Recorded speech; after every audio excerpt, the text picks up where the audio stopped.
bacaan, kita bersama membaca lafal al-basmalah. Bismillahirrahmanirrahim. Assalamualaikum warahmatullahi wabarakatuh. Innal hamdalillah nahmaduhu wa nasta'inuhu wa nastaghfiruh wa na'udzu billahi min shururi anfusina wa min sayyiati a'malina. May yahdihillahu fala mudilla lahu wa may yudlil fala hadiya lahu. Alladzi jama'ana hada linastami'a laula an jama'ana Allah.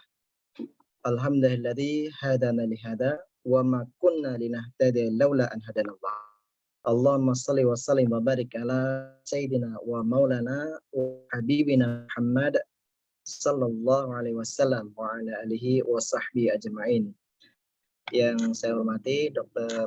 Basuki, kemudian yang saya hormati juga yang dimuliakan Al-Ustadz Olistofa, yang alhamdulillah bisa membersamai kita kali ini. Dan insya Allah seperti biasa hari ini kita melaksanakan kajian roboan untuk Yayasan Jiskes Bulan Sabit Merah Indonesia hari Rabu 24 Agustus 2022. Untuk malam ini alhamdulillah Ustadz Olistofa M. Ali LC sudah bersama kita, dan tema malam ini insya Allah kita akan mengangkat tema terkait dengan sholat khusyuk dan revolusi akhlak. Masya Allah. Terkait dengan revolusi akhlak ini memang sekarang lagi rame-ramenya, lagi gencar-gencarnya bagaimana revolusi akhlak ini sekarang menjadi perhatian publik ya. Mungkin kalau kita melihat media massa bagaimana sebuah institusi itu bisa tercoreng karena kondisi akhlak ini. Insya Allah nanti kita akan bahas, akan disampaikan langsung oleh Al-Ustadz Olistofa. Baik, untuk memulai kepada Ustadz Olistofa dipersilakan. Fayatafadhal mashkuran.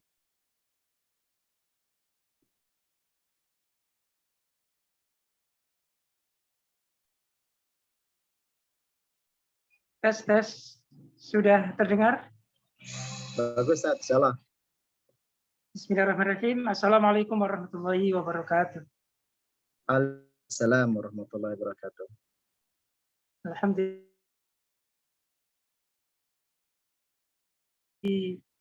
Wa man nasrahu wa wala wala hawla wala quwwata illa billah ma ba'd. Fa usikum nafsi bittaqwallah wa ta'atihi la'allakum tuflihun. وقد قال الله تعالى في كتابه أعوذ بالله من الشيطان الرجيم بسم الله الرحمن الرحيم يا أيها الذين آمنوا اتقوا الله حق تقاته ولا تموتن إلا وأنتم مسلمون.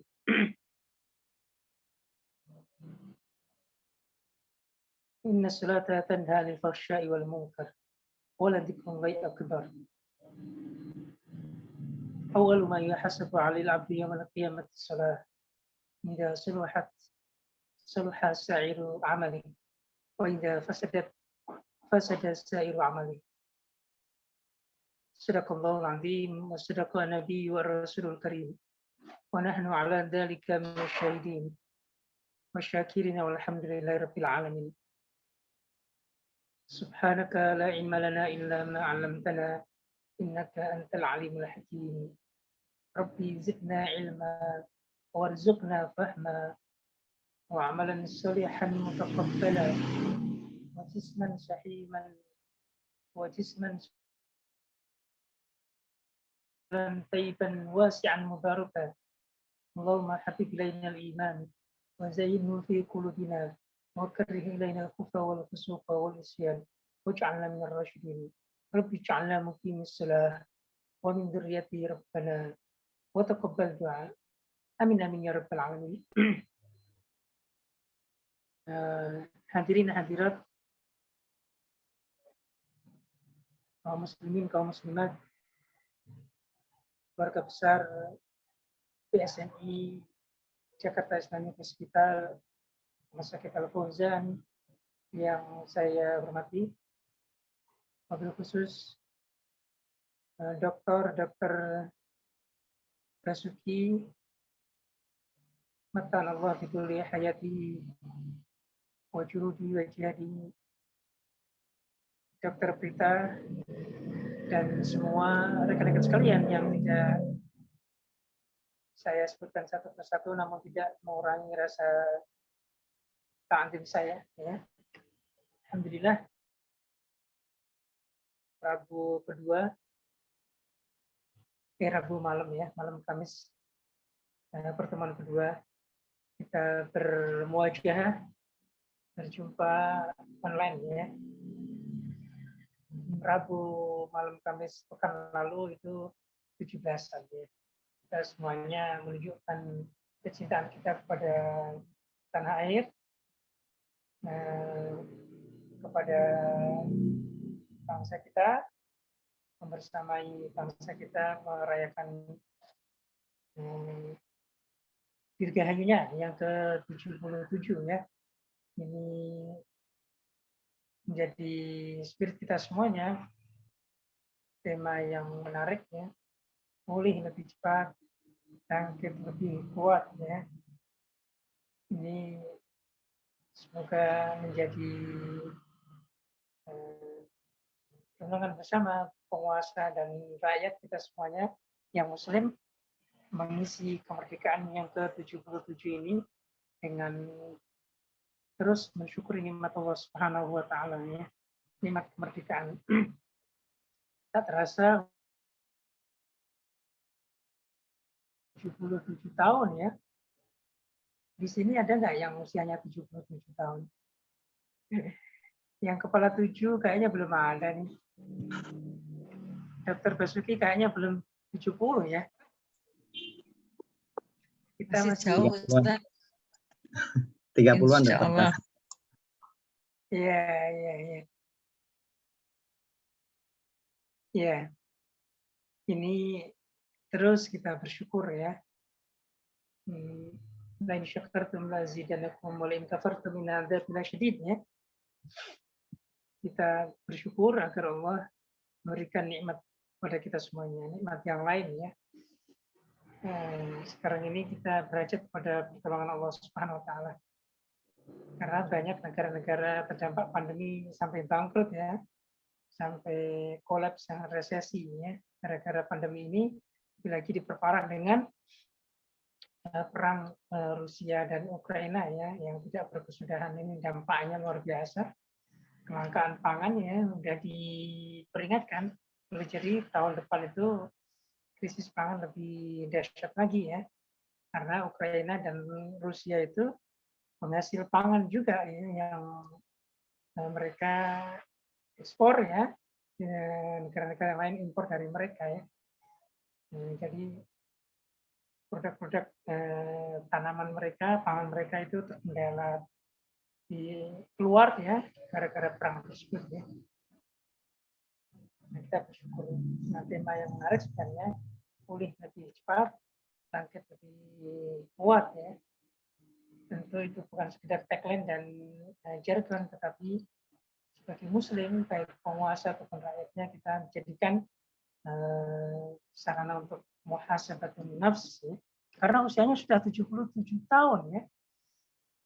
Usia yang sudah tua sebenarnya ya. Udah bonus ya kalau usia umat Rasulullah kan 60 tahun ya. 63, 65, 70 itu udah bonus ya. Tapi rasanya kita masih jauh dari harapan para. Tapi semoga dengan diskusi malam ini dengan tema surat khusyuk revolusi akhlak ya, upaya kecil untuk diri kita, keluarga kita, dan lingkungan BSNI, lingkungan Jakarta Islamic Hospital, Rumah Sakit Al-Fauzan, kita bisa berikan sumbangsih ya, kebaikan. Dimulai dari ibadah kita menjadi muslim yang taat beribadah, terutama sholat ya. 2 pekan yang lalu kita sudah mendiskusikan tentang iman sebagai fondasi perubahan. Tanpa iman kosong ya. Perubahan kerja tanpa didasari keyakinan, keimanan itu omong kosong, akan menjadi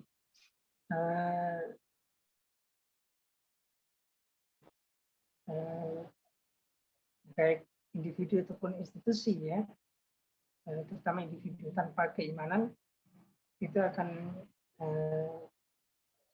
jauh dari nilai-nilai agama, jauh dari nilai-nilai universal ya, keadilan, kesejahteraan, stabilitas, toleransi dan sebagainya.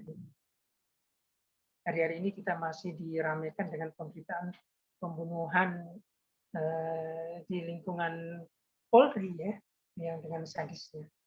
Itu sudah menafikan keimanan ya.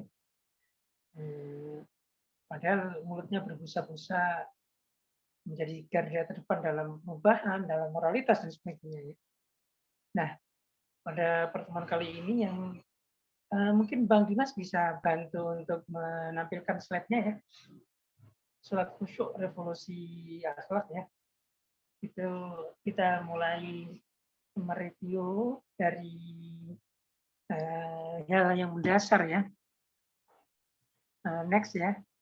Dari tujuan materi ini ya kita berharap ya kita itu memiliki penyegaran pemahaman tentang hukum sholat ya. Hukum sholat. Ini penting karena masih banyak di antara umat Islam yang belum memprioritaskan ibadah sholat ya. Kalau paham dilaksanakan mungkin waktunya juga di penghujung akhir ya, mau habis baru sempat. Itu buru-buru gitu ya. Nah, yang kedua, karakter yang kita harapkan melekat dalam diri kita setelah memahami mendiskusikan tema ini adalah kita mampu mengerjakan sholat dengan baik, benar ya, khusyuk ya. Dan juga nanti kita berharap dari praktek ibadah sholat yang 5 waktu ya, sehari semalam 5 waktu itu, belum ditambah nanti yang nawafil, yang sunnah, itu akan terjadi perubahan dalam akhlak kita ya. Revolusi akhlak ini menarik tema itu ya. Tema itu kan didengungkan oleh tokoh umat Islam ya, imam besar umat Islam ya, Habib Rizik Syihab. Allah ditulis hayati revolusi akhlak. Ada sebenarnya istilah revolusi mental ya. Revolusi mental. Tapi sekali lagi itu bukan sekedar jargon, karena revolusi mental ataupun revolusi akhlak itu tidak instan ya, tidak serta-merta, tapi itu adalah sebenarnya buah ya, outcome dari sebuah peribadatan ya, proses pendekatan diri kita kepada Tuhan, kepada Allah Subhanahu wa taala. Inilah kira-kira karakter yang nanti kita harapkan ada dalam diri kita setelah mendiskusikan tema ini ya. Yang next ya. Bapak Ibu, kita akan membahas 4 hal ya. Singkat ini, waktunya juga singkat, silakan nanti juga teman-teman bisa bertanya, mendiskusikannya. Yang pertama tentang fikih sholat, singkat nanti kita akan bahas ya. Yang kedua, hukum melaksanakan sholat, ini penting ya. Banyak umat Islam yang belum memprioritaskan ibadah sholat ya. Praktek sholat yang benar, dan yang terakhir adalah sholat khusyuk revolusi akhlak ya. Ini peta pemikirannya ya. Nah, next ya, halaman berikutnya itu kita akan sholat dalam agama kita ya, penunjukan sholat, hukum sholat, tata cara sholat, permasalahan seputar sholat. Nah, 2 tema yang terakhir ini sebenarnya pokoknya ya, sholat khusyuk dan kiatnya, dan revolusi akhlak ya. Kedudukan sholat, hukum sholat, tata cara. Nah, Bapak Ibu yang dimuliakan Allah Subhanahu wa taala, ini indahnya agama kita ya. Ibadah sholat meskipun 5 waktu kita lakukan dalam 24 jam kita itu, sebenarnya kalau kita renungkan itu tidak akan memberatkan, tidak akan menghalangi meningkatkan produktivitasnya. Jangan sampai kita menganggap ya, gara-gara sholat kita 10 menit, 15 menit di tempat ibadah itu mengurangi pelayanan, ya, mengurangi produktivitas. Tidak, ya. Justru itulah menjadi energi, ya, positif, menjadi kekuatan yang dahsyat yang akan membentuk mental kita, mental pelayanan, mental pejuang. Ya. Makanya sebenarnya peribadatan dalam Islam termasuk sholat itu adalah untuk memudahkan sesuai dengan fitrah kita, ya. Yuridullahu bikumul yusra wala yuridu bikumul usra. Itu prinsipnya, ya. Nggak mungkin Allah akan membebani di luar kemampuan manusia, ya. Justru kita diperintahkan untuk meringankan, jangan dipersulit, ya. Memudahkan, jangan dipersulit, ya. Meringankan, jangan diberatkan. Itu ajaran agama kita, ya. Dan peribadatan itu justru akan menjadikan kita seimbang, ya, secara fisik, secara mental. Nah, Bapak Ibu, kaidah umumnya adalah al-aslu fil ibadati haram. Ya. Hukum asal dalam peribadatan itu haram, kecuali ada perintah atau ada contoh dari Rasulullah SAW. Ini berbeda dengan kaidah muamalah. Al-aslu fil muamalati mubah. Ya, hukum asal dari muamalah, keduniaan, bisnis, ya, itu inovasi, boleh, ya, selagi belum ada larangan. Tapi kalau ibadah, kalau nggak ada contoh, stop, jangan mengada-ada. Kalau nggak ada perintah, berhenti, jangan bikin hal-hal yang baru. Nah, dalam praktek peribadatan, ya, itu banyak mazhab, ya. Dalam akidah saja, keimanan yang beberapa kali lalu kita bahas itu ada di kalangan sahabat perbedaan, apalagi praktik ibadah fikih, sehingga kita akan lebih lapang dada, ya, toleransi pada saudara-saudara kita. Ini prinsip peribadatan, ya. Next, mukadimahnya untuk fikih sholat. Ya. Nah, ini prosesnya itu spesial, pelaksananya juga spesial, ya.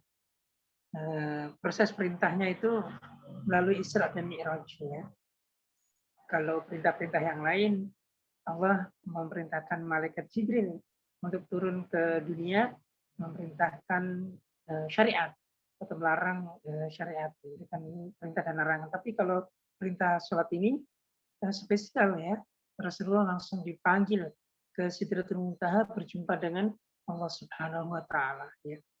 Pelaksananya pun spesial, ya, karena kita sendiri langsung berkomunikasi dengan Allah Subhanahu wa taala tanpa perantara, ya.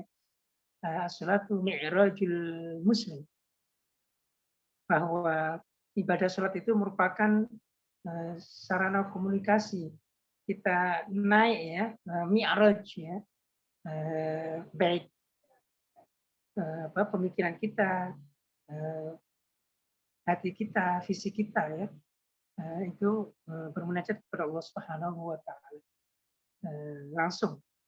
Makanya Sayyid Qutb rahimahullah mengatakan, kalau Anda ingin mengajak berkomunikasi dengan Allah, bacalah firman-Nya, ya, Al-Qur'an. Berarti Allah sedang berbicara dengan kita. Tapi kalau kita menghendaki kita berkomunikasi dengan Allah, maka dirikanlah sholat. Jadi ketika kita takbiratul ihram Allahu Akbar, itu kita sedang berkata-kata, sedang berkomunikasi dengan Allah Subhanahu wa taala. Nah, hikmahnya ini luar biasa, ada hikmah spiritual, ya, ada hikmah emosional, ada hikmah sosial, hikmah kesehatan. Ini kalau hikmah kesehatan dibedah di lingkungan kedokteran, enggak selesai-selesai, ya, terus akan ada inspirasi baru dari praktek bedah sholat. Hikmah finansial, ya, dalam sholat itu juga ada hikmah finansial, ya, karena ketika kita sholat kan pakai perhiasan yang terbaik, pakai baju yang terbaik, ya, pakai wangian, ya. Jadi itu luar biasa hikmah finansial. Ada hikmah keberkahan ya dan lainnya. Ini semuanya luar biasa ya. Kita tahu atau tidak dari hikmah sholat itu kita akan dapatkan manfaatnya. Next ya. Nah ini definisi dan kedudukan sholat. Sebelum kita mendetailkan khusyuk, ini penting ya, ini hal yang mendasar ya. As-sholah itu artinya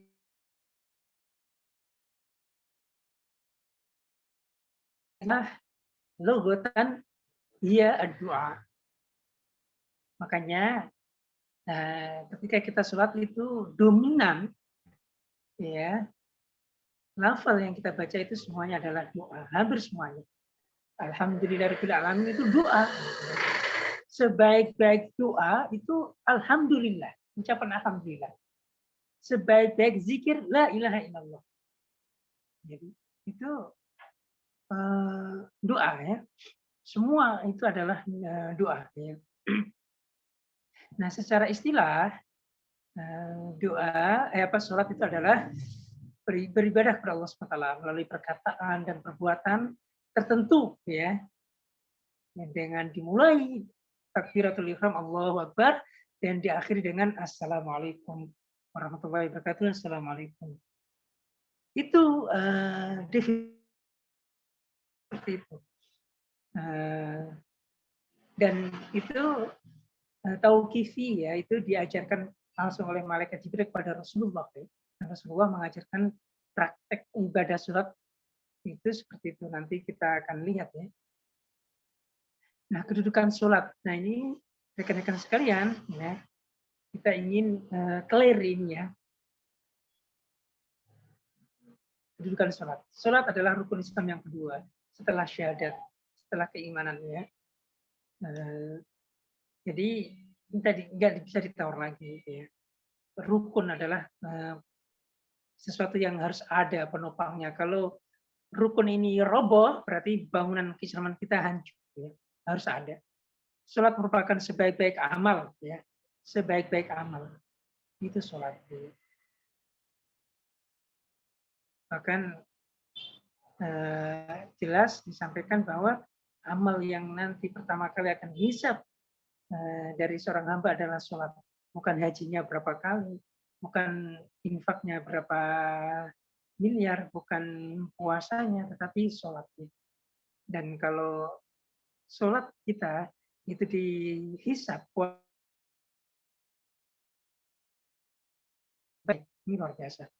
Sholat adalah batas pemisah antara keislaman dan kekufuran ini. Ya. Sholat, batas pembeda antara muslim dan kafir. Saya pernah dapat di sosial media ceramahnya UAS ya.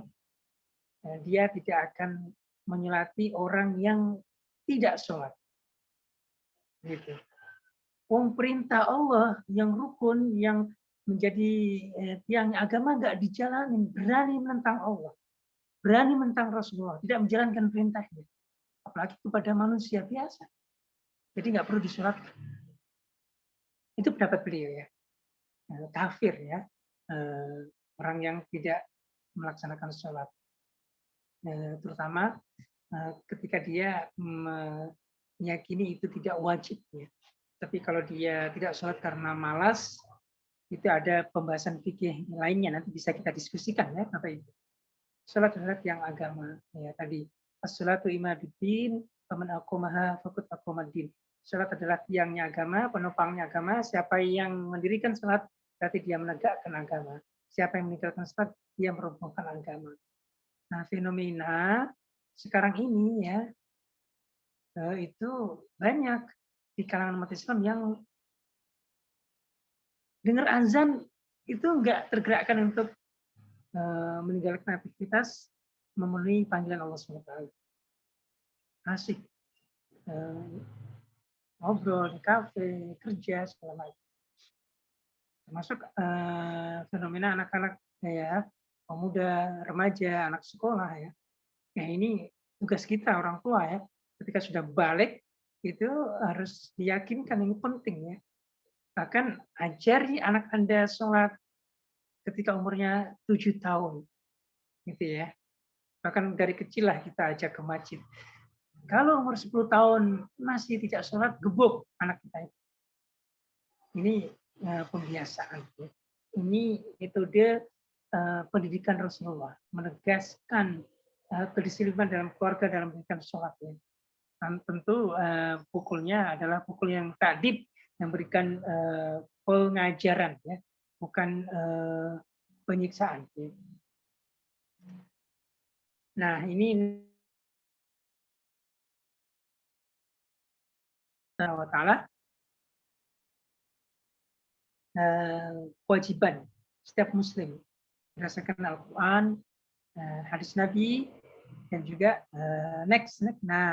dan ijma ulama adalah sebuah kewajiban. Sholat waktu kewajiban setiap muslim. Ya.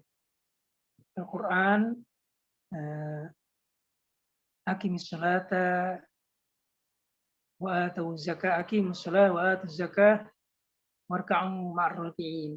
Banyak sekali ya di Al-Quran ayat-ayat yang memerintahkan kewajiban sholat lima waktu. Dirikanlah sholat, tunaikanlah zakat, rukuklah kalian bersama orang-orang yang rukuk. Itu artinya rukuk bersama orang yang rukuk dikerjakan secara berjamaah, tepat waktu.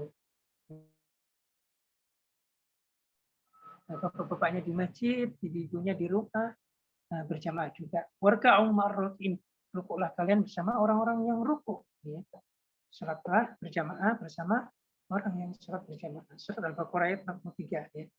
Nah, hadis Nabi itu bunyal Islamu ala khamsin, bahwa bangunan Islam itu dibangun atas 5 rukun Islam yang 5 ya. Syahadat, mendirikan sholat. Ya. Ini hukumnya. Ini memang proses pelaksanaan sholat kalau dilaksanakan mulai dari kecil, insya Allah ringan ya, anak-anak kita akan senang ya hukum melaksanakan sholat.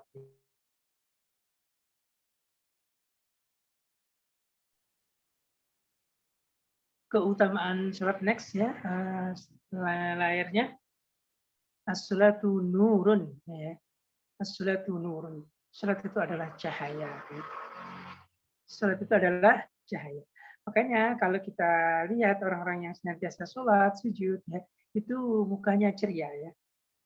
Ini keluarga besar PSMI, Jakarta Seminggu Hospital, Rumah Sakit Al-Fauzan pasti mukanya berseri-seri ya, ceria ya. Betul nggak? Ya karena dampak sholat ya. Bekas wudhu itu terlihat dari wajah ya. Wajah orang yang beriman itu bersih ya, bersinar gitu ya. Meskipun nggak pakai lotion ya, ya itu bersinar karena wudhu, karena ruku, karena sujud ya. Nah, sujud itu semua aliran darah akan ke situ ya, ke syaraf-syaraf. Sholat itu adalah cahaya. Yang kedua adalah sholat adalah menghapus kesalahan. Nah, ini surat Hud ayat 114 ya. Dirikanlah sholat pagi dan petang dan sebagian permulaan malam. Sesungguhnya perbuatan baik akan menghapuskan perbuatan buruk. Itulah peringatan bagi orang-orang yang ingat ya. Surat Hud ya. Jadi menghapus kesalahan. Kalau kita ada kesalahan, terutama adalah dosa-dosa kecil ya, lakukanlah sholat 2 rakaat. Niatkan itu penghapus dosa. Innalah hasanat yudhibna sayyi'at. Sesungguhnya kebaikan-kebaikan itu secara umum ya, terutama adalah sholat sunnah terutama ya, yudhibna sayyi'at, itu akan menghapus kesalahan-kesalahan. Ya. Sholat adalah jalan ke surga. Ya. Masya Allah. Jalan ke surga. Ini ada sahabat Rabi'ah bin Ka'ab. Ya. Namanya Rabi'ah, tapi laki-laki ya. Rabi'ah bin Ka'ab. Rabi'ah bin Ka'ab ini termasuk min ahli suffah ya. Sahabat Nabi yang miskin, yang nggak punya rumah, tidurnya di emperan rumah Rasulullah atau di masjid tinggi ya, di samping ronda itu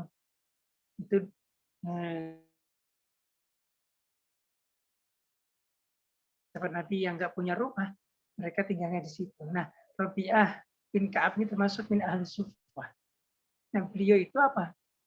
Beliau itu yang menyiapkan air wudhunya Rasulullah, 5 waktu ya, termasuk terutama adalah subuh, yang menyiapkan sendal Rasulullah. Itu selalu dilakukan oleh beliau, Rabi'ah bin Ka'ab. Sampai Rasulullah itu simpati. Nah, ini sahabat baik banget ya, menyiapkan sendal, air wudhu dan perlengkap persiapan ibadah Rasulullah. Sampai Rasulullah menawarkan, wahai Rabi'ah, salmi, minta sesuatu kepadaku. Nah, yang diminta itu Rabi'ah ya, bukan kita. Ini teman-teman, kalau kita diminta Rasulullah, kalau kita disuruh Rasulullah minta kepada Rasulullah, kira-kira kita minta apa? Minta apa? Minta jodoh, minta istana, minta apa? Kendaraan. Ternyata dalam pikiran Rabi'ah, as'aluka murafaqataka fil jannah. Ya Rasulullah, saya mohon kepada engkau agar saya ini mendampingi engkau di surga. Gitu ya, Masya Allah. Allahu Akbar. Sallallahu alaihi Nabi. Rasulullah heran. Gitu ya. Emang benar kamu ingin itu? Coba kamu minta apa lagi? Diulangilah permintaan itu. Jawabannya masih sama. Sampai Rasulullah 3 kali.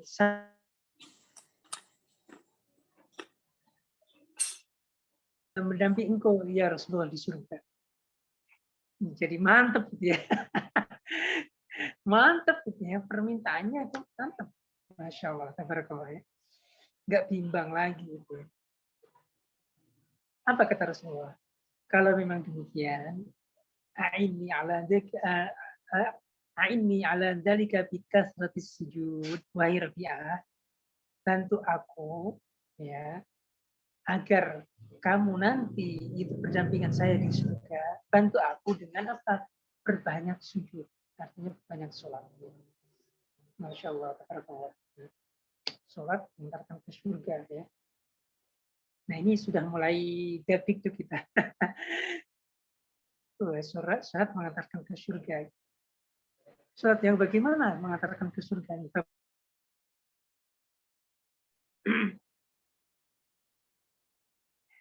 Rabi'ah bin Ka'ab ya.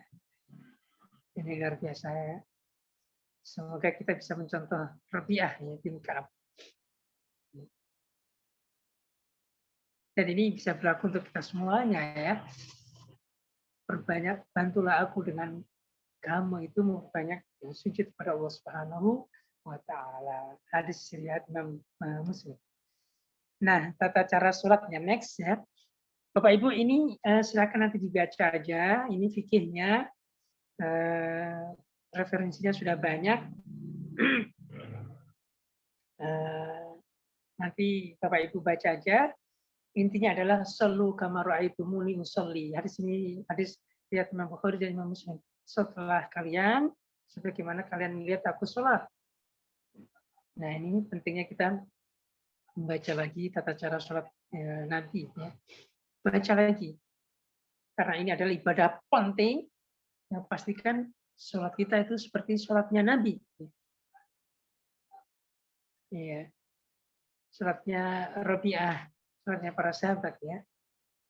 Kita seperti itu ya, berusaha seperti itu. Nah, tata cara sholat next ya, mulai dari niat, ya, niat itu rukun ya. Kita tidak mendebatkan niat itu jahar ataupun sirri ya, karena ada beberapa pendapat juga ya. Takbiratul ihram, Allahu Akbar, itu dimulai dengan takbiratul ihram.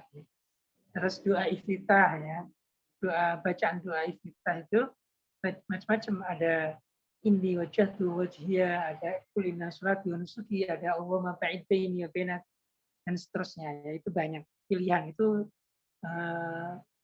boleh kita baca salah satunya ya. Itu hukumnya sunnah. Membaca Al-Fatihah, ini baca Al-Fatihah rukun ya. Makanya Al-Fatihah kita itu harus benar juga ya. Al-Fatihah kita harus benar juga ya, baca Al-Fatihahnya. Kalau perlu ada bengkel Al-Fatihah ya. Di Masjid Nabawi, Masjidil Haram itu ada halakoh baca Al-Fatihah. Al-Fatihah kita dibenerin, dibetulin. Bengkel Al-Fatihah. Bagus juga nanti ya teman-teman adakan bengkel bacaan Al-Fatihah. Karena dia rukun. Membaca surat itu sunnah ya. Surat-surat yang kita baca ya, yang panjang ataupun yang pendek. Ruku ya, Allahu Akbar ruku gitu ya. Bacaannya juga ada beberapa ya, ada pilihan. Ada subhanallah azim, subhanallah azim, subhanallah azim, bihamdi. Ada subhanakallahumma wa bihamdika. Ada banyak ya. Ini tidak sami Allahu liman hamidah, Rabbana lakal hamdu, ada Rabbana walakal hamdu mi'as samawati min ardh, itu banyak sekali pilihannya. Ada sujud ya, itu subhanallahil a'la, subhanallahil a'la, subhanallahil a'la, ada subhanakallahumma wa bihamdika, Allahumma firli, dan sebagainya ya. Itu doa-doanya.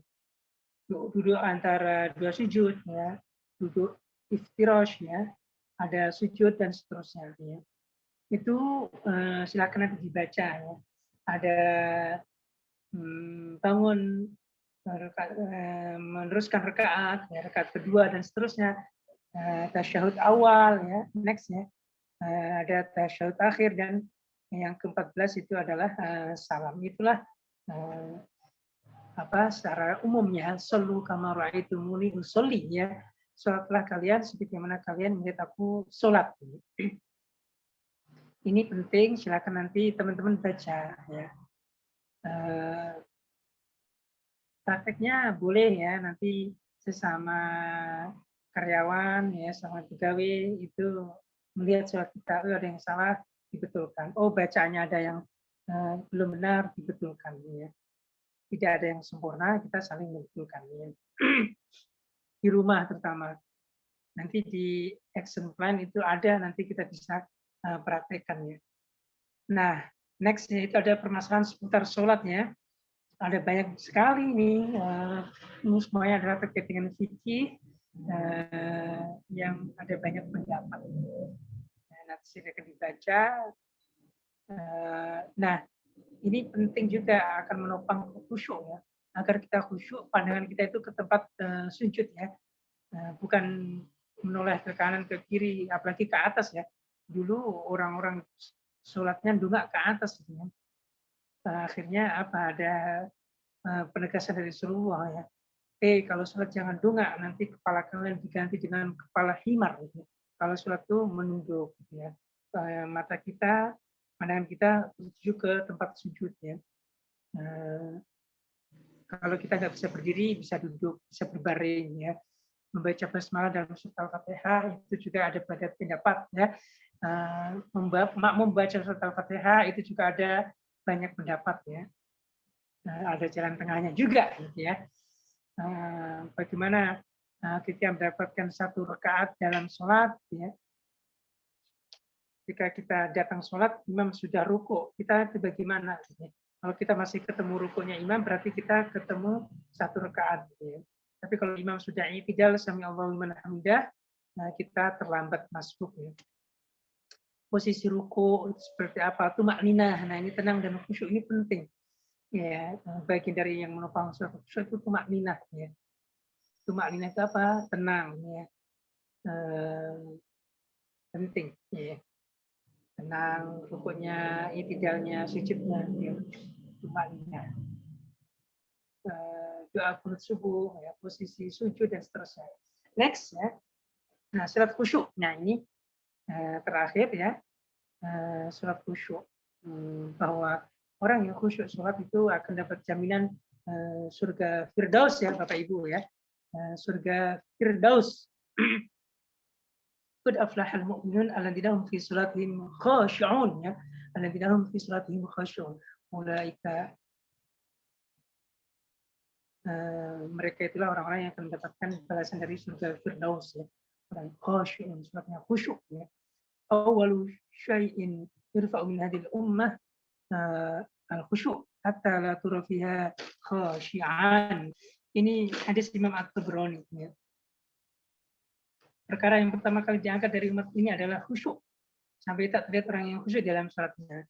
Awalu syai'in yurfa'u min hadhil ummah al-khusyuk hatta la tura fiha khashi'an. Nah, Bapak Ibu, ternyata ilmu khusyuk ini termasuk ilmu yang pertama diangkat dari umat Rasulullah. Ya. Banyak orang yang sholat nggak khusyuk, nggak berdampak gitu ya. Sholatnya khusyuk itu bisa terlihat secara fisik ya. Saat kita mendirikan sholat itu terlihat. Apalagi nanti asarnya, dampaknya. Ya. Dalam tidak laku perkataan itu akan terlihat. Ya. Itulah nanti revolusi akhlak. Ya. Innar rajula la yansarifu wa ma kutiba illa usyru salatihi. Ini hadis sahih Imam Abu Daud dan Imam An-Nasa'i. Jadi kualitas sholat seseorang itu macam-macam ya. Ada yang hanya khusyuknya itu 1/10, 1/9, 1/8, 1/7, 1/6, 1/5, 1/4, 1/3. Ada hanya separuh. Gitu ya. Ini coba nanti kita refleksi diri ya. Kita sholat khusyuk kita itu berapa persen gitu ya. Saat kita Allahu Akbar itu khusyuk kita itu, konsentrasi kita, fokus kita itu berapa persen.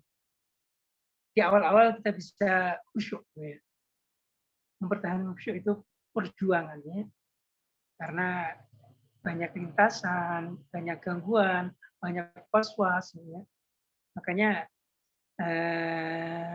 ya silakan kalau ada yang bertanya ya. Makanya kalau kita sebelum sholat kan ada doa. Allahumma inni a'udzubika min hamazati syayatin wa a'udzubika rabbi an yahdurun. Itu dalam ayat suci Al-Qur'an dan ayat suci Al-Qur'an juga ya. Allahumma inni a'udzubika min hamazati syayatin. Kita berlindung diri kepada Allah Subhanahu wa taala dari hamazati syayatin. Bisikan-bisikan setan. Wa a'udzubika rabbi an yahdurun. Kita berlindung diri kepada Allah Subhanahu wa taala dalam satu dari datangnya setan. Jadi setan itu akan menggoda orang yang sholat. Kalau orang yang ogah-ogahan sholat itu udah nggak digoda setan. Itu udah temannya setan. Tapi kalau orang yang rajin ke masjid, sholat berjamaah, orang yang mau sholat, nah itu sholat, setan itu sibuk. Setan itu gentayangan, gitu ya, menggoda kita, ingin mencuri khusyuk kita, ya, setan itu. Semoga kita bisa separuh khusyuk kita. Ya. 2/3 sholat kita itu semuanya khusyuk. Ya. Kalau cerita khusyuk para sahabat itu banyak sekali ya. Sampai-sampai sholat itu dijadikan wasilah mereka untuk apa? Untuk mencabut panah, anak panah gitu ya. Jadi ketika mereka sedang sholat khusyuk, konsentrasi, fokus kepada Allah, disitulah ketika panah dicabut itu tidak terasa. Ya. Seperti itu ya.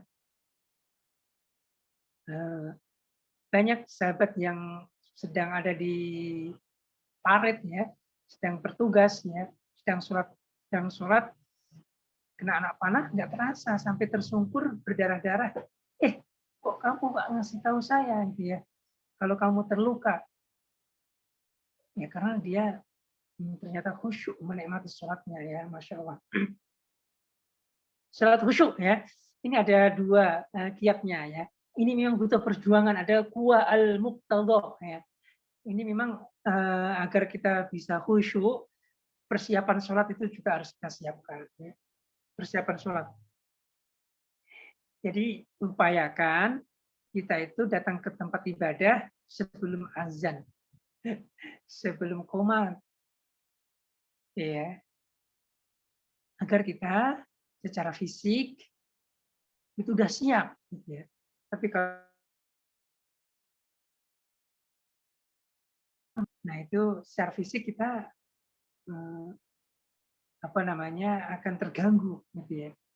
Tapi kalau kita sudah di masjid dan nunggu waktu sholat, ya, kita sholat berjamaah insya Allah lebih terkondisikan.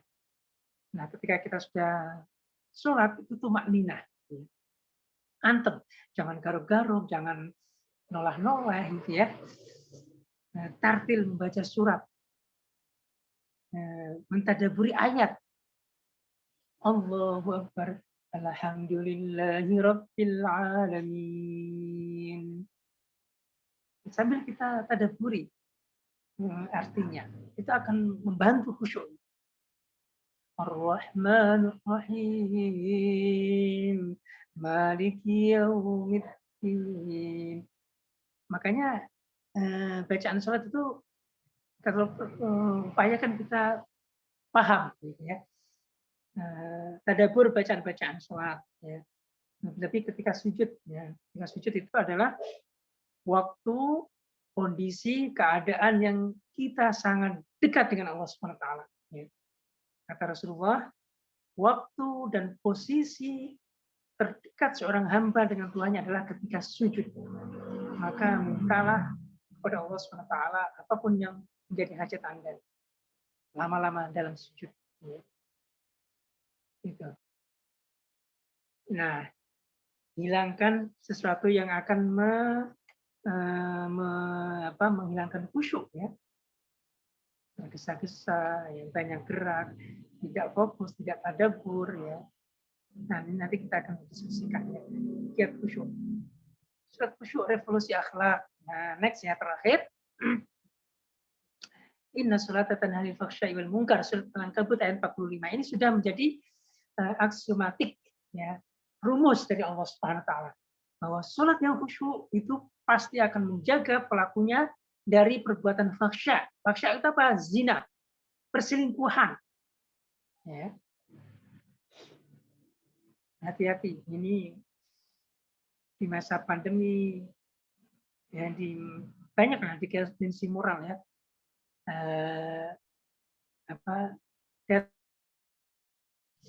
Orang yang sudah berumah tangga, bahkan pemuda, remaja yang belum nikah, perselingkuhan, perzinahan itu meningkat, ya. Belum lama ada yang posting itu kasus HIV ibu rumah tangga di Bandung, ya, di Jawa Barat meningkat gara-gara apa? Suaminya selingkuh, berzina. Fahsya di sini spesifiknya adalah sholat itu akan menjaga pelakunya dari perselingkuhan, perzinahan, dan yang lain. Ini sudah menjadi hukum dari Allah Subhanahu wa taala. Sholat yang khusyuk, sholat yang benar akan menjadikan pelakunya itu benar dalam kehidupannya. Nah, ini ke akhir zaman ini, ketika moral itu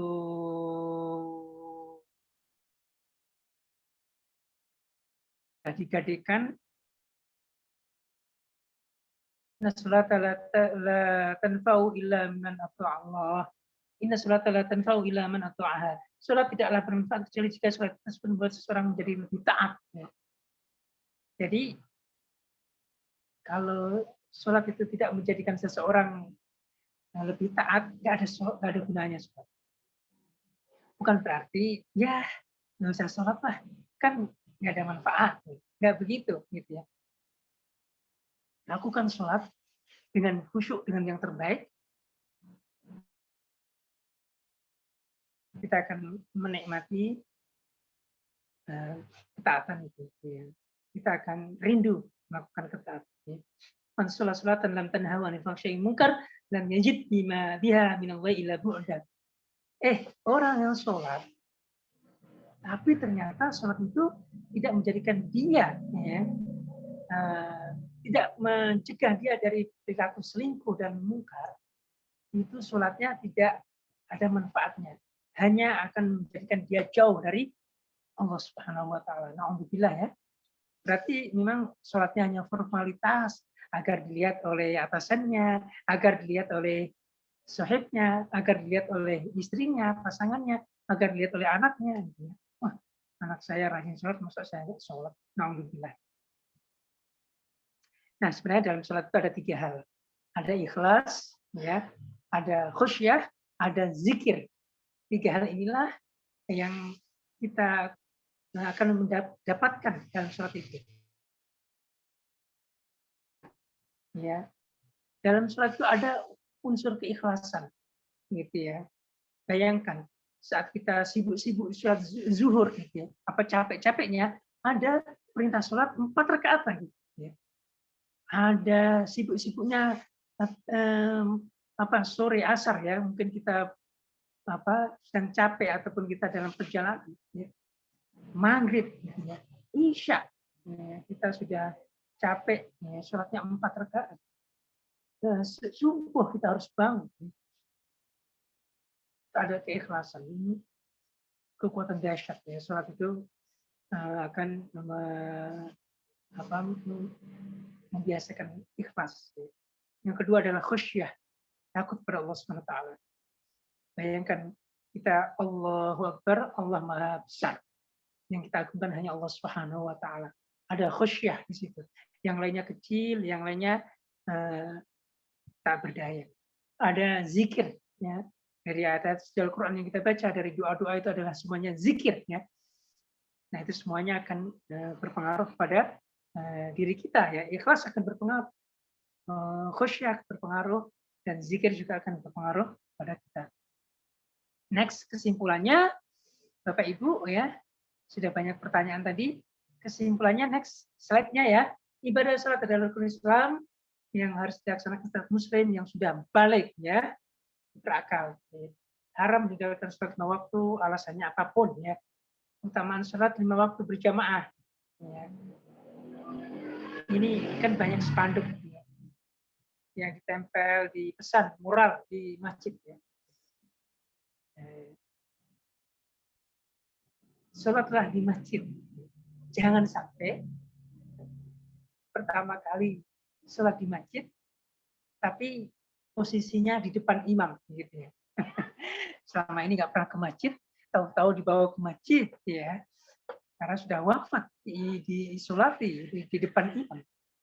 Atau jangan risau sandal Anda hilang dari masjid, tapi risaulah saat sandal Anda tidak pernah dijumpai di masjid karena kita tidak pernah sholat. Ya, pesan-pesan moral itu menggelitik ya, bagus ya. Tumaknina khusyuk ya, penuh penghayatan. Itu tadi ya, terakhir sholat khusyuk mengantarkan revolusi akhlak ya. Revolusi akhlak. Insya Allah muslim yang taat ya tidak dilakukan lagi akhlaknya. Ya. Nanti kalau mau cari pemimpin, lihatlah kualitas sholatnya, lihatlah kualitas ibadahnya. Kalau pemimpin itu ibadahnya baik, ya, jadi contoh, jadi imam yang baik, insya Allah dia juga akan jadi imam bagi rakyatnya, imam bagi warganya, bagi masyarakatnya yang baik. Nilai-nilai integritas ya, jadi bagi kita pegawai, karyawan, pelayan, NGO ya, dari nilai peribadatan sholat khusyuk tadi banyak ya nilai-nilai integritas yang next ya, nilai-nilai integritas. Silakan nanti dicatat ya dari sholat itu. Kira-kira nilai-nilai integritas dalam diri kita itu apa ya? Poin-poinnya itu bisa tidak hanya 5 ya, nanti bisa ditulis. Nah, action plan-nya Bapak Ibu, coba minta istri dan anak kita mempraktikkan sholat. Ya. Nah, ini dalam rangka untuk apa? Terus belajar ya. Minta istri dan anak kita sholat. Contoh sholat subuh. Kita ingin mengoreksi ibadah sholat keluarga kita. Kalau kita belum benar, ya kita minta dikoreksi, nggak apa-apa sama anak kita yang di pesantren gitu. Yang berikutnya adalah berjuang ya. Kalau sudah terbiasa sholat 5 waktu di masjid itu kita akan merasa rugi ya kalau kita nggak sholat yang di masjid berjamaah. Tapi kalau kita sudah biasa meninggalkan sholat berjamaah di masjid, ya enteng aja kita ya, naudzubillah. Pendidikan diri, jadi imam, sholat maghrib. Ya. Sekali lah kita jadi imam. Ya. Nah ini saat kita sendiri renungkan, ini sholat kita ini sudah efektif atau belum? Berdampak pada efek kita atau belum? Ya. Mungkin itu ya, Bapak Ibu. Wah, udah jam 21. Silakan ya, sampai jam 10 nanti kita bisa diskusi 1 jam. Ini banyak pertanyaan ya di chat. Boleh juga ada yang langsung ya. Ya, sekarang kita kalah. Terima kasih. Ini sudah. Silakan. Baik, Ustaz, jazakallah. Sudah banyak pertanyaan nih. Nah, ada 3 pertanyaan yang masuk, Ustaz. Alhamdulillah tadi sudah disampaikan penjelasan dan pemaparan dari Ustaz Olistofa, mulai dari penjelasan, pemaparan hingga ada nilai integritas yang harus diisi hingga action plan-nya, Masya Allah. Baik, saatnya ada pertanyaan pertama dari Dr. Prita. Ya, Assalamualaikum Ustaz, dalam sholat jamaah, apakah makmum juga wajib membaca Al-Fatihah? Kalau misalnya Al-Fatihah makmum belum selesai, sedangkan imam sudah rukuk, bagaimana makmum kemudian memutus Al-Fatihahnya dan mengikuti imam atau menyelesaikannya? Gitu, Ustaz. Mungkin langsung, Ustaz. Waalaikumsalam warahmatullahi wabarakatuh. Ya, Dr. Pita, ini pertanyaan luar biasa ya. Ini kalau kita ngaji fikih itu memang pertanyaannya seputar ini ya. Apakah imam itu juga baca Al-Fatihah? Ini ada banyak pendapat ya secara fikih. Pendapat umumnya ya, atau kaidah umumnya qiraatul imam, qiraatul makmum ya. Itu ada yang pendapat seperti itu bahwa bacaan imam adalah bacaan makmum juga. Ada yang mengatakan itu sholat jahr ataupun sholat sirri, ya. Sholat yang bacaannya keras atau sholat yang bacaannya lemah, ya, yang nggak ada bacaannya. Ada yang menggunakan ada yang seperti itu, ya. Kalau imam udah baca, bacaan imam itu bacaan kita juga, kita nggak perlu baca. Termasuk juga sholat yang diam, gitu. Itu yang ada yang seperti itu ya. Ya, jalan tengahnya apa? Bacaan imam adalah bacaan kita ketika itu sholatnya jahar. Ketika sholat zuhur, asar, ya kita baca juga. Karena bacaan imam nggak kita dengar, kita baca juga Al-Fatihahnya, gitu ya. Dan bacaan-bacaan dalam gerakan yang lain. Nah, Al-Fatihah itu pun demikian ya. Ini memang karena Al-Fatihah ini rukun, ada pembahasan khusus. Ya, jalan tengahnya gimana? Jalan tengahnya itu tadi ya, kalau sholat sirri kita baca Al-Fatihah. Kalau sholat maghrib, isya, dan subuh, nah itu jalan tengahnya adalah kalau kita jadi imam, setelah baca Al-Fatihah, dikasih jeda agar makmum baca surat Al-Fatihah. Ini di beberapa masjid itu ada yang imam melakukan seperti itu. Berarti imamnya faqih ya, imamnya pandai. Ya. Jadi setelah dia itu tidak langsung Bismillahirrahmanirrahim, tapi dia ada jeda. Dia memberi waktu makmum baca Al-Fatihah. Nah ini yang bagus. Itu jalan tengahnya. Ya, baca Al-Fatihah. Jadi ya, dia baca Al-Fatihah juga. Terus kalau misalkan imamnya ruku, kita belum selesai baca Al-Fatihah, ya kita lihat-lihat nih waktunya nih. Kalau memang tinggal dikit ya diselesaikan baca Al-Fatihahnya cepat. Gitu. Kalau enggak ya langsung ikut imam dan sampai kita nanti nggak kebagian ruku. Ya. seperti itu. Nah, kalau imam baca surat langsung gimana? Ya kita dengarkan bacaan imam, karena kita nggak boleh baca ketika imam sedang membaca. Gitu ya. Kita dengarkan saja. Itu seperti itu. Jalan tengahnya ya. Jalan tengahnya seperti itu. Baca Al-Fatihah. Jadi senang kita kalau imamnya itu faqih, ngerti fikih gitu ya. Dia tidak langsung ngebut baca surat setelah Al-Fatihah. Beri kesempatan makmum untuk baca. Allah alam. Ya, berikutnya itu. Sebentar Ustaz, terima kasih jazakallah khair. Jadi kalau saya boleh menyimpulkan, berarti kalau sekiranya tinggal sedikit, kita boleh ya menyelesaikan bacaan Al-Fatihah ya. Ya, boleh Bu. Ya. Ya udah, terima kasih Ustadz. Itu yang saya tanyakan. Betul. Ya, memang dalam prakteknya itu kadang kita Al-Fatihahnya sudah cepat gitu ya. Ternyata imamnya baca suratnya pendek misalkan, atau bukan baca suratnya pendek ya. Dia langsung nggak ngasih kesempatan makmum baca gitu ya. Berarti kita dengarkan aja, atau bacaan yang sirri ya, zuhur, asar. Kita baca Al-Fatihah, ternyata imam udah rukuk gitu ya, Fatihah kita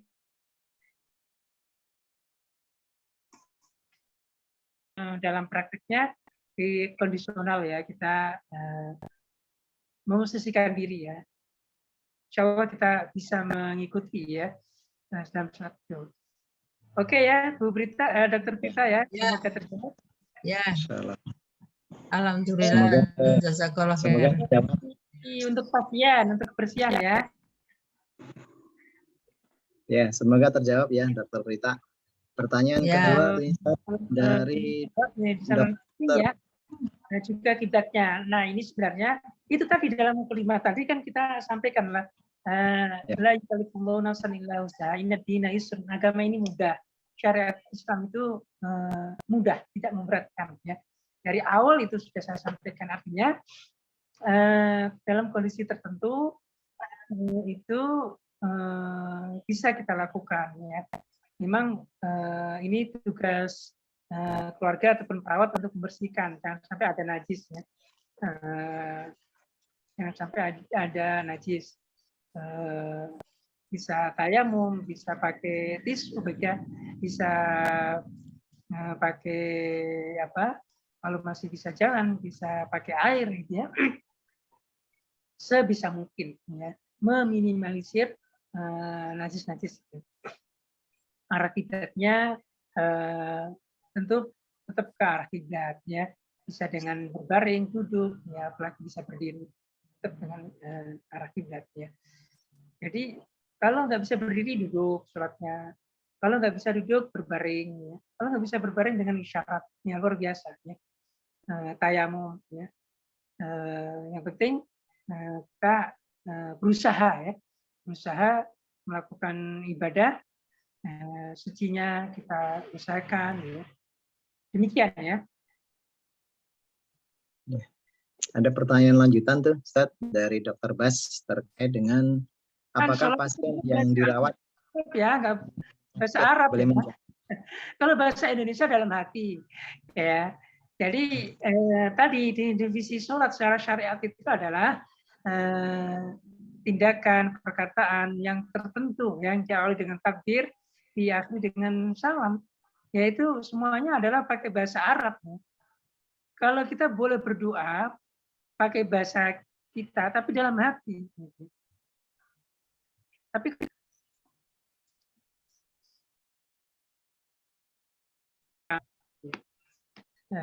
harus pakai bahasa Arab, nggak boleh ya pakai bahasa Nusantara, masih pakai bahasa Inggris nggak boleh ya. Bacaan. Nah, di sana pentingnya kita ngaji, pentingnya kita menghafal. Doa-doa, surat-surat pendek itu hafallah kita ya. Jangan sampai lagu-lagu Inggris, lagu-lagu Korea kita hafal, tapi bacaan sholat nggak hafal. Doa-doa dalam sholat nggak hafal. Ya. Ada bacaan-bacaan banyak dalam sujud ya. Sebelum salam itu ada doa khusus ya. Allahumma inni a'udzubika minal Allahumma inni a'udzubika min adzabil kubri wa min adzabil wa min fitnatil mahya wal maut wa min syarri fitnatil masiihid dajjal gitu ya. Kan ada doa-doa khusus. Memang harus dihafal gitu ya. Apakah pasien yang dirawat di rumah sakit boleh berjamaah atau qashar salatnya? Ya, ini ada beberapa pendapat ya. Kalau dia memang sakitnya itu tidak bisa bergerak ya, tidak boleh banyak gerak, itu boleh jamak. Paling tidak dijamak ya, dijamak zuhur sama asar dijamak ya. Nah, ada yang pendapat qashar itu tidak ya. Dijamak dalam satu waktu ya. Zuhur asar 4-4, maghrib isya 3-4 itu ya. Tapi kalau memang sakitnya itu parah ya, mungkin selalu buang kotoran sehingga najis ya, sering gitu ya. Nah itu la yukallifullahu nafsan illa usaha, boleh jamak qashar ya.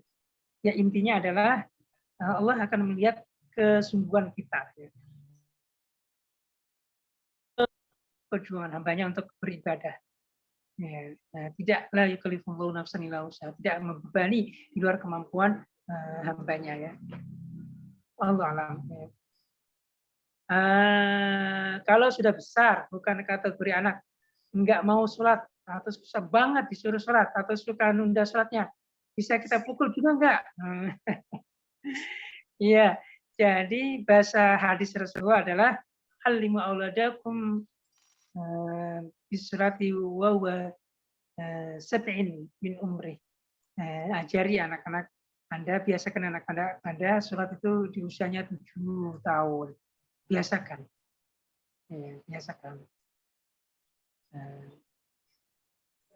Kalau umurnya 10 tahun masih susah sholat, pukul. Ya, itu hadisnya seperti itu. Tentu pukul bukan yang menyakitkan ya. Pukul adalah untuk pendidikan. Ini metode pendidikan yang efektif ya. Bukan kekerasan fisik bukan ya. Tapi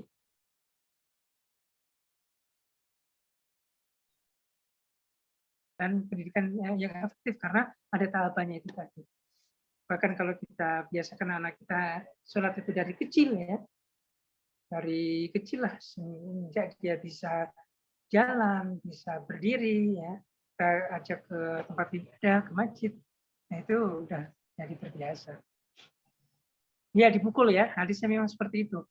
Dipukul dengan tujuan adalah pendidikan, pengajaran ya. Bukan pukul yang menyiksa ataupun yang melukai, tidak ya. Allahu a'lam. Ada yang langsung? Ada yang resen? Tanya? Ya, Ustadz tanya Ustadz. Ya, silakan. Silakan. Apa hukumnya Ustadz? Merampas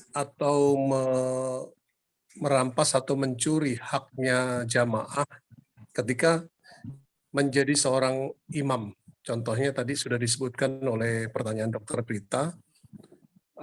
Seorang imam itu kan merampas haknya makmum untuk mengambil makmum itu membaca suratul Fatihah. Tetapi kan makmum juga diberikan kesempatan apabila tidak bisa selesai, maka selesaikanlah 3 ayat saja, sebagaimana dicantumkan di dalam surat Wal Asri. Paling pendek itu adalah surat Wal Asri, jadi 3 ayat saja. Tetapi yang saya pertanyakan adalah hukumnya pencuri dalam membaca Al-Quran dalam sholat berjamaah itu untuk imam itu seperti apa? Itu hukumnya. Yang keduanya, tadi Ustadz mengatakan bahwa Rasulullah menuju ke Sidratul Isra Mi'raj itu bertemu dengan Allah atau tidak, sebetulnya itu dipertanyakan ya. Apakah engkau bertemu ya Rasulullah dengan Allah? Nah, itu sebetulnya bertemu dengan secara fisik itu sebetulnya masih tanda tanya. Jadi mohon penjelasannya. Yang kedua itu. Yang ketiganya adalah bagaimana hukumnya seorang jamaah atau seseorang sholat mencuri waktu atau mencuri gerakan-gerakan dalam sholat. Terima kasih Ustaz. Assalamualaikum warahmatullahi wabarakatuh. Waalaikumsalam. Nah, terima kasih ya. Ini pertanyaannya diborong dan mewakili semuanya insya Allah. Yang pertama, imam ya. Imam mencuri bacaan makmum ya. Ini menarik ya istilah itu. Makanya untuk kriteria jadi imam itu nggak mudah. Ya. Untuk jadi imam itu nggak sembarangan ya. Dalam fikih itu ada syarat-syarat menjadi imam ya. Yang terbaik bacaannya, yang paling banyak hafalannya, ya kan, yang paling fakih agamanya, yang usianya senior ya. Ini kriteria-kriteria yang diatur oleh agama kita. Ini penting, bukan sekedar formalitas, agar ibadah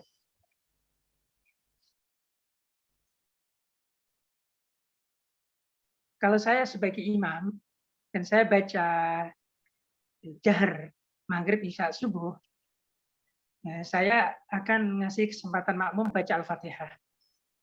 Jadi setelah waladhdallin amin, saya berhenti sejenak. Kasih kesempatan makmum baca Al-Fatihah. Karena Al-Fatihah itu rukun gitu, dalam sholat. Saya beri kesempatan agar makmum baca Al-Fatihah sempurna. Dia dapat pahala baca Al-Fatihah sempurna. Ya, meskipun secara fikih tadi ya, bacaan imam ya bacaan makmum. Bahkan sholat jahar sirri pun kita nggak baca apa-apa, ada imam yang mengatakan itu kita udah berpahala karena bacaan imam bacaan kita. Karena nggak mudah jadi imam. Imam siap menanggung makmum. Nah, istilah mencuri bacaan makmum ini sebenarnya bisa tidak akan terjadi ketika kriteria-kriteria menjadi imam itu terpenuhi. Ya.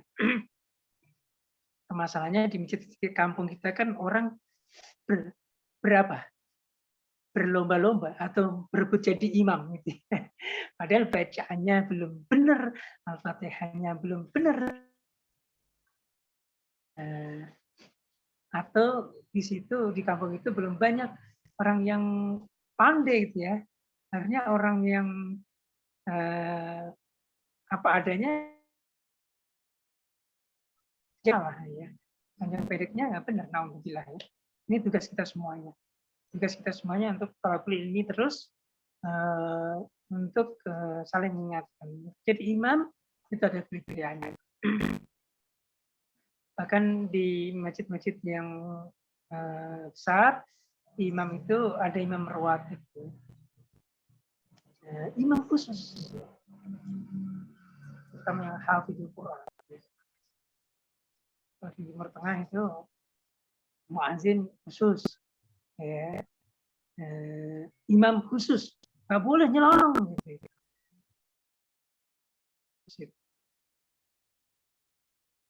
Nggak boleh. Ya, meskipun kita sama-sama pinter, gitu ya, sama-sama nggak boleh. Ya. Nah itu ya, ini tugas kita semuanya. Imam adalah posisi yang sakral, tidak sembarangan, agar kita tidak ibadah saya sebagai imam tidak keliru dan juga tidak mengurangi hak-hak makmum. Allahu a'lam. Yang kedua itu perihal Mi'raj ya. Apakah Rasulullah melihat Allah di Sidratul Muntaha atau tidak? Ini di kalangan sahabat juga ada beda pendapat ya. Antara Aisyah dan Abdullah bin Mas'ud ya, atau Abdullah bin Abbas itu ada perbedaan sengit dan masing-masing punya pengikut gitu ya.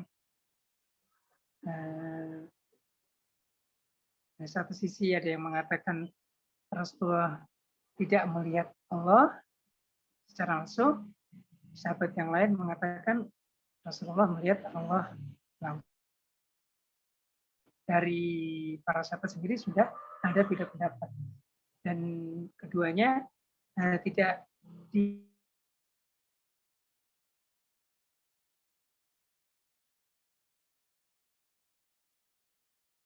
itu pembahasan Aisyah dan Abdullah ibnu Mas'ud atau Abdullah ibnu Abbas, ya, itu beda pendapat tentang apakah Rasulullah bertemu dengan Allah SWT dalam Mi'raj tersebut. Allahu a'lam. Yang ketiga, pencuri sholat, ya, ketika kita jadi makmum atau ketika kita sholat sendiri. Ya memang ada, ya, ada hadis Rasulullah. Pencuri sholat apa? Ya tidak ada tumakninah, ya tidak ada khusyuk, ya. Nah, seperti ayam matok makanan, ya, cepat gitu ya gerakannya. Tidak memberikan hak gerakan sholat. Nah, itu nggak ada hikmahnya. Evolusi akhlak nggak akan tercapai, ya, kalau hanya sholatnya menggugurkan kewajiban, ya, dilakukan secara asal-asalan di akhir waktu, ya. Enggak, ya. Insya Allah setelah kita mendiskusikan tema ini, keluarga kita itu lebih baik lagi pada sholat kita. Dan kita juga berdakwah, mengajak siapapun, ya, untuk agar sholatnya itu lebih baik lagi. Allahu a'lam. Ya. Ada pertanyaan lagi? Kayaknya ya? Sudah cukup, Ustaz. Sudah ini ya, sudah masuk setengah 10. Ya, boleh. Kalau ada pertanyaan lagi? Iya, mungkin mohon berkenan untuk menutup dengan doa, Ustaz. Oh, oke. Terima kasih, ya, Bapak Ibu, rekan-rekan sekalian. Sebenarnya ini pelajaran dari kita dulu kanak-kanak, ya, madrasah, SD, ya, kuliah, ini terus diulang-ulang. Tapi memang dalam prakteknya inilah yang berat, ya. Kadang kita sudah tahu hukumnya, sudah tahu tata caranya, tapi dalam prakteknya kita masih belum bisa menjalankannya dengan yang terbaik. Nah, dari majelis inilah kita berharap kita akan memperbaiki kekurangan-kekurangan peribadatan kita, ya. Mulai saat ini kita berusaha untuk peribadatan kita yang terbaik lagi, ya, the best lagi, ya, ibadah sholat kita. Karena memang ini ibadah yang fundamental, ya, dan akan berdampak langsung dalam kehidupan individu kita, keluarga kita, sosial kita, gitu, ya. Kenapa banyak dekadensi moral, ya? Kenapa banyak kejahatan, ya, perselingkuhan, ya, kejahatan-kejahatan semuanya karena sholatnya tidak berkualitas. Tanhanil fahsya'i wal munkar itu hanya pelajaran, ya, hanya dogma-dogma, ya. Tapi ini tidak kita praktekkan. Padahal kalau itu dipraktekkan oleh umat Islam, ya, insya Allah, ya, nah, kejahatan itu tidak akan ada, ya. Kejahatan tidak akan ada. Nah, itu semoga ini bermanfaat untuk kita semuanya. Kita tutup dengan doa. Kita memohon kepada Allah Subhanahu wa taala, Allahumma inna ala dzikrika wa syukrika wa husni ibadatik, gitu, ya. Kita memohon kepada Allah Subhanahu wa taala agar Allah memberikan kekuatan kepada kita untuk senantiasa zikir kepadanya, untuk senantiasa melibatkan kesyukuran kepada Allah Subhanahu wa taala, dan agar kita beribadah bersama sholat dengan yang terbaik, ya. Ibadah kita menjadi berdampak dengan kehidupan sosial kita, ya. Semoga kendaraan sholat inilah yang nanti akan mengantarkan kita kepada surga berdampingan dengan Rasulullah SAW. Al-Fatihah. A'udzubillahi minasyaitonir rajim. Bismillahirrahmanirrahim. Alhamdulillahirabbil alamin arrahmanir rahim. Maliki yaumiddin. Iyyaka na'budu wa iyyaka nasta'in. Ihdinas siratal mustaqim. Siratal ladzina an'amta 'alaihim ghairil maghdubi 'alaihim waladdallin. Amin. Astaghfirullahaladzim. Alhamdulillahirabbil alamin. Hamdan yu'afi ni'amahu wa yukafi mazidah. Ya Rabbana lakal hamdu kama yanbaghi li jalali wajhikal karim wa 'azimi sultanik. Allahumma shalli ala sayyidina Muhammad wa ala alihi wa ashabihi wa sallam. Allahumma a'inna ala dzikrika wa syukrika wa husni ibadatik. Allahumma a'inna ala dzikrika wa syukrika wa husni ibadatik. Allahumma a'inna ala dzikrika wa syukrika wa husni ibadatik. Rabbana hab lana min azwajina wa dhurriyyatina qurrata a'yun waj'alna lil muttaqina imama. Rabbi ij'alna muqimis shalah, Rabbi ij'alna muqimis shalah wa min dhurriyyatina Rabbana taqabbal du'a. Rabbi ij'alni muqimis shalah, Rabbi ij'alni muqimis shalah wa min dhurriyyati Rabbana taqabbal du'a. Amin. إلينا الإيمان وزينه في قلوبنا وكره إلينا الكفر والفسوق والعصيان واجعلنا من الراشدين يا مقلب القلوب ثبت قلوبنا على دينك يا مصرف القلوب صرف قلوبنا على طاعتك اللهم أرنا الحق حقا وارزقنا اتباعه وارنا الباطل باطلا وارزقنا اجتنابه يا مقلب القلوب ثبت قلوبنا على دينك يا مصرف القلوب صرف قلوبنا على طاعتك ربنا آتنا في الدنيا حسنة وفي الآخرة حسنة وقنا عذاب النار وصلى الله على سيدنا محمد صلى الله عليه وسلم سبحان ربك رب العزة عما يصفون وسلام على المرسلين والحمد لله رب العالمين. Wassalamualaikum warahmatullahi wabarakatuh. Waalaikumsalam.